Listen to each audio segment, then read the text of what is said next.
Hello. For this video, I'm going to talk about the flood. It's one of my favorite stories in the Bible because it has all kinds of information that we can actually calculate and think about and just see how crazy this story really is. But before I even start on that, the first thing that most Christians will say is the flood didn't really happen. It's just an allegory. Except that Jesus himself, in Luke 17:26-27 says, "Just as it was in the days of Noah, so shall it be in the days of the Son of Man. People were eating, drinking, marrying, and being given in marriage up until the day of Noah entering the ark. Then the flood came and destroyed them all." So, Jesus said in the New Testament that the flood actually happened. Therefore, we're going to go on the assumption that it, at least according to the Bible, it really happened. Now, what does the flood mean? Well, according to the Bible, it rained for 40 days and 40 nights, covering the highest mountain with 20 feet with water.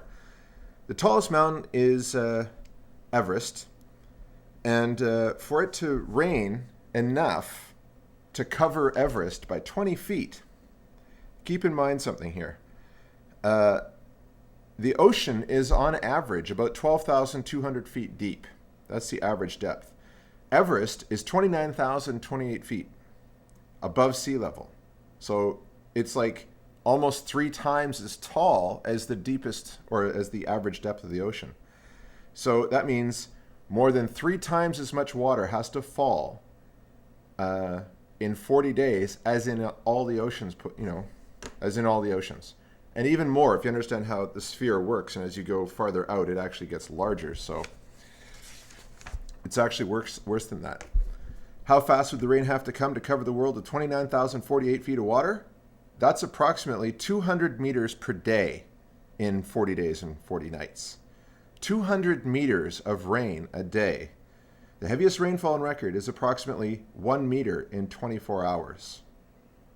So basically, we're talking about 200 times more rain than the worst rainfall on record. 200 times. Imagine. Think of all the worst storms, Katrina, whatever, that you've ever seen. Now imagine something 200 times worse, and that happens for 40 days. Okay. Now, the other thing that most people don't seem to realize is in the Bible, it actually states that the flood lasted for 1 year. So Noah and his family and all the animals in the ark were out on the water for a year. Now, before we actually get them into the ark, we have to actually collect the animals. Well, if we're talking about all the animals, we've got polar bears in the North Pole, penguins in the South Pole, we've got kangaroos in Australia, we've got mountain lions in BC. There's creatures that are specific to different regions in the world. And Noah had 7 days to collect them all. Now, given today's ultra-fast transportation technology, we've got airplanes, jet planes, we've got all kinds of stuff, vehicles. Do you think we could really collect all of the creatures, 2 of every creature in the world? Although actually it says in some cases 7 or 5. It's a little bit vague.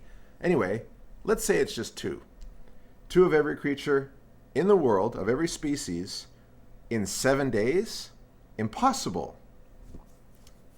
Yeah, I know, miracle of God. Whatever. So we catch all these creatures. What about food for them? God did not tell Noah that we're going to flood the world for a year. So how do you have food plus all this space for all these creatures? According to the measurements, the ark was about 450 feet long. So there's no way you could fit all the creatures in. And the apologists I've seen, they say, well, it's by kind. So 1 set of bears and 1 set of wolves instead of all the different bear species, all the different wolf species.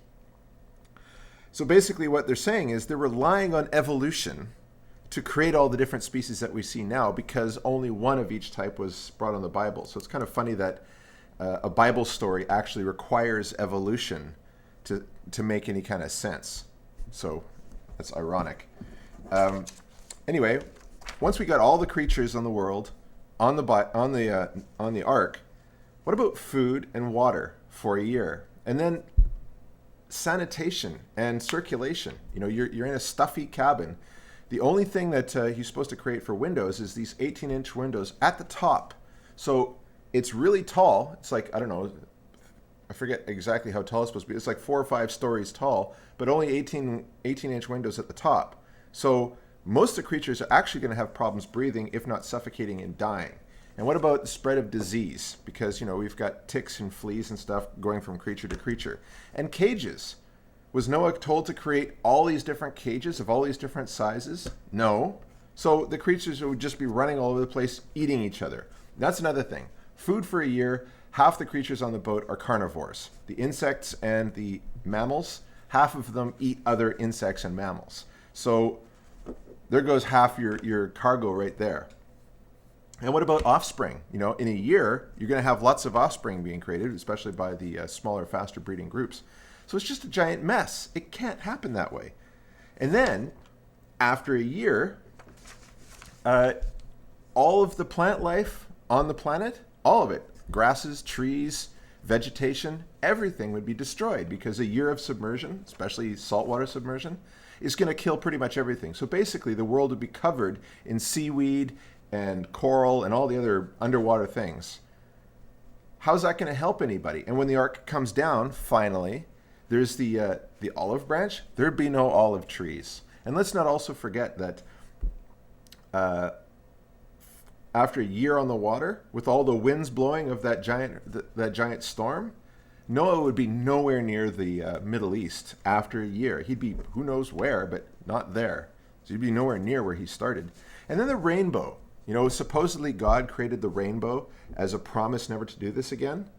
But that would imply that how light diffracts through water, diffraction wouldn't have existed before, or at least diffraction through water. That being the case, water would have the appearance of either black ink or it'd be completely invisible. That nobody's ever mentioned that water suddenly went from being black to clear and, you know, crystal where you can actually see through it, but with the sort of interesting shimmering effect. No, apparently the only thing that happened was rainbows. Well, rainbows are, because we now know, are because of diffraction. So it couldn't have been that. So basically, the Bible or the flood story is nonsense from beginning to end. Oh, and the first thing Noah does when he gets out is sacrifice some animals. Well, he only had 2 of everything to begin with, so he just eliminated an entire branch of a species just for a sacrifice of thanks? Retarded. Anyway, thanks.